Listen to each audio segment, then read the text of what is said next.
Hey folks, welcome back to the channel. Today's case is capital P Petty. Two freshly divorced exes are back in court just 1 month after saying I don't. They're fighting over a 2022 tax refund. The $4,500 joint asset was unresolved in their divorce, and they're in court now hoping for a quick resolution. But the judge has other plans. Let's watch as he spells out why his courtroom isn't the place for their unresolved finances. This is file 2403201SC. It's a small claims case, Shepard versus Montgomery.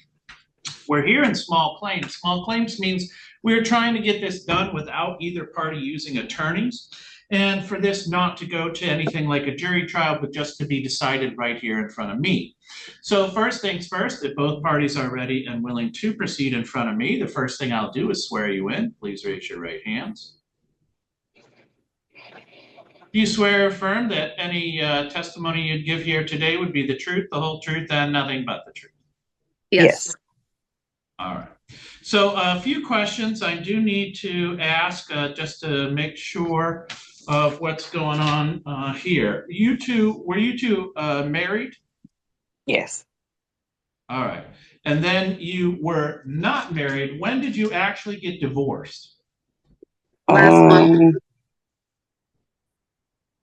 December 2024. Okay. December of 2024. Yes. And the tax return we're talking about is not from 2000, is from what year? 2022. 2022. And in 2022, did you file as married filing jointly? Yes. All right. And then there was a tax refund that year? Yes. And how much was it for? Offhand, I don't recall. Probably a little over 4,000. 5. And when you guys got divorced in December of 2024, did you address this? No. Okay. So that's the problem, is this should have been addressed in your divorce, and you wouldn't necessarily come to small claims afterwards. In other words, this money is from when you were married, so it is a joint asset, that tax return, right? So any joint assets is exactly what you would decide how to separate between the two of you when you got divorced in December of 2024. Where did you get divorced? Allegan. In front of which judge, do you know? I would have Baker. to get the paperwork. Baker? Mm-hmm. Did you say? Okay. So yes, you guys would actually have to take this back in front of Judge Baker to say, we need to open up the divorce, and there's one more thing for us to argue about. All right? Okay. Well, they told me that it was too late to file it in the divorce, and I would have to do it in small claims. The problem is you're not fighting about something that should have gotten separated afterwards. You're fighting about something that should have gotten separated then. Does your divorce decree talk about your retirements and or taxes or anything like that, how they were supposed to be separated? No, we were only married a very short time. Okay. So how did this even come up that one of you realized, oh, by the way, we didn't split that tax return?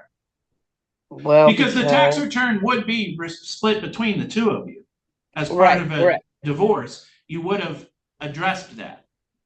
Correct. When she got the taxes back, she spent them and told me that she needed to file an innocent spouse paperwork in order to get the taxes back, when in fact she got them back and took them all. Yeah. So can I talk now? Yes. Okay, so this actually wasn't a problem. I actually put in my exhibits that I gave you that she wanted me to amend the 2022 taxes of October of this year, just a few months ago, for $500. Amend the taxes to do what? She needed it for school, and she asked me to amend them. And I told her no, that I was not going to amend them for $500 that she wanted to add onto the taxes. That if she wanted to do this, because I didn't want anything else to do with her, that there's nothing behind this other than I wanted to end, that I would either file innocent spouse relief or I would amend the taxes to me filing single with my children, and she may file on her own.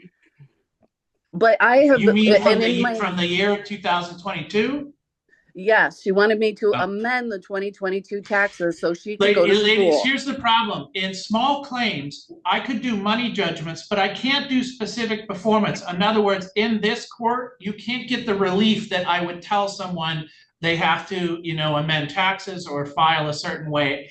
That would be in general civil. You'd have to sue somebody there. You can't sue them in small claims for anything other than just saying, hey, I need money. I can't make someone file taxes differently. And this money should be addressed as part of your divorce settlement, not here afterwards, because it happened while you were married. Correct. All right. So as far as this small claims, there's nothing more for us to do today. I just want to make sure that as plaintiff, Ms. Shepherd, you kind of understood what your options are. Yep, I do. All right, then we're all set for what we need here to do today. You will get copies of this decision, although the decision is just that we didn't go forward with it. All right. Okay. I'm going to go ahead and release parties. Thank you. Thank you. That was nipped in the bud real quick. Small claims isn't the place for marital squabbles. It's clear this wasn't the fresh start either of them imagined. If they want closure, they'll have to take this fight back to divorce court. Big shocker there. I mean, come on. A marital tax refund dispute in small claims is so ridiculous. It makes you wonder, did the plaintiff have pure interest, or was this just after the fact vindictiveness?